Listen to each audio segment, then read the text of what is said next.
There's a pretty good chance that you already have this particular vitamin in your cupboard, and that is vitamin K2, as a means to minimize the likelihood of developing atherosclerosis. So for those of you who are brand new to my channel, my name is Lucas, the founder of Boost Your Biology. If you've been enjoying these videos, then please like the video and hit subscribe down below to stay up to date with the latest and greatest health research.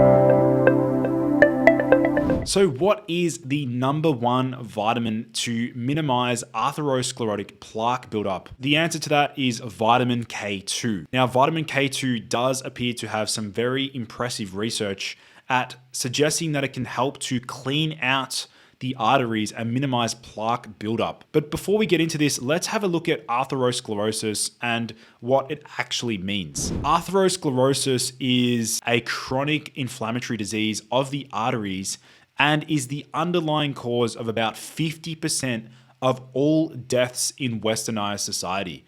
So that is striking. I mean, we're looking at it contributing to 50% of all deaths in westernized society. So this is a very alarming issue, and most people really need to consider this as part of their general health and longevity protocols. So again, we know that atherosclerosis does appear to be the buildup of plaque inside our arteries, impeding blood flow and increasing the risk of cardiovascular disease, and also contributing to heart attacks.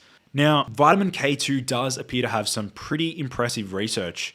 Now, in a new study, scientists have presented powerful evidence that vitamin K2 can reduce the progression of atherosclerosis, the blockage of the arteries that can lead to heart attacks and strokes. Now, this is tremendous news for millions of people who are at risk for cardiovascular disease, which remains the number one killer in the US. Now, scientists long ago learned that vitamin K2 plays a crucial role in activating proteins that help keep calcium where it belongs in the bones and out of the blood vessels where it can cause problems. Now, published data shows that people with higher intakes of vitamin K2 have a 57% reduction in the risk of dying from cardiovascular disease and as much as an 81% reduction in non-vertebral fractures. In addition to this, numerous studies have demonstrated that people with higher intakes of vitamin K2 have a reduced risk for cardiovascular disease. Now, intrigued by this particular connection, Polish researchers from the Medical University at Lodz teamed up with researchers from Maastricht University in the Netherlands and Poland's International Science and Health Foundation to determine if vitamin K2 supplementation could reduce the progression of existing atherosclerosis. Now, for the study itself, the subjects were divided into two groups. One group received vitamin K2 at 90 micrograms per day, plus vitamin D3 at 400 IU per day, and the second group received only vitamin D3 at 400 IU per day.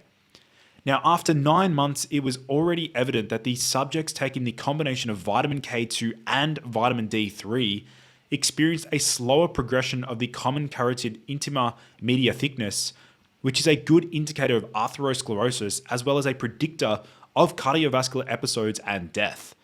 Specifically, the thickness of the carotid arteries increased by 13.73% in the group taking vitamin D3, but in the group taking both vitamins, it only increased by 6.32%. Remember that the group of subjects in this study have a tendency for an increased carotid intima media thickness as a result of calcium losses from bone. In addition, subjects taking the combinations of vitamin K2 and D3 showed a reduction in carotid artery calcification score in all patients except those with higher scores at baseline. Now, this indicates that calcium was staying in the bones where it belongs and out of the arteries. Now, these results clearly indicated that vitamin K2 does indeed reduce the progression of atherosclerosis. Guys, listen up. I'm sure you're aware of the importance of personalization when it comes to optimizing your health. That is why I'm offering a free 15-minute Boost Your Biology strategy session with a senior member of my team where we'll chart out a personalized plan for success so that you stop guessing when it comes to different supplements, diets, training, and lifestyle strategies. So be sure to check that link out in the video description down below. So let's have a look at how it actually works to minimize the risk of atherosclerosis. Now, the impact of vitamin K2 on atherosclerosis is due to its role in activating a group of proteins whose job is to keep calcium in the bones and out of the arteries. In bones, vitamin K2 activates a specific protein called osteocalcin. Now, when osteocalcin is activated by vitamin K2, it binds to calcium tightly to bone minerals to create strong bones. Now, in arteries, vitamin K2 activates a protein called matrix GLA protein. Now, when matrix GLA protein is activated by vitamin K2, it prevents calcium from being deposited in arteries.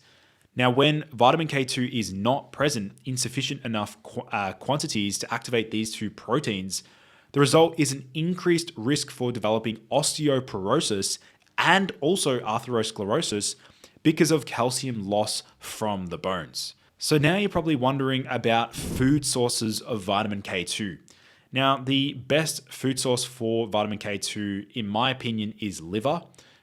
Beef liver does have 263 micrograms of vitamin K2. Natto, which is fermented soybean, I'm not a fan for men because soy does have a testosterone lowering effect, and it also lowers DHT. We can see that natto does have 939 micrograms of vitamin K2, which is a very big dosage. But again, I'm not a fan of soy because of its feminizing effect on men, so not a big fan. Goose liver pate has 370 micrograms. Munster cheese has 80 micrograms. Pork chop has 75 micrograms. Chicken has about 60 micrograms. Pastured egg yolk has 37 micrograms. And so taco and shrimp also minor sources. So that pretty much wraps up today's video. If you do use vitamin K2, please share your experience down below if you've been supplementing with vitamin K2. You can see that the dosage, again, mentioned in this particular study was very low at 90 micrograms per day.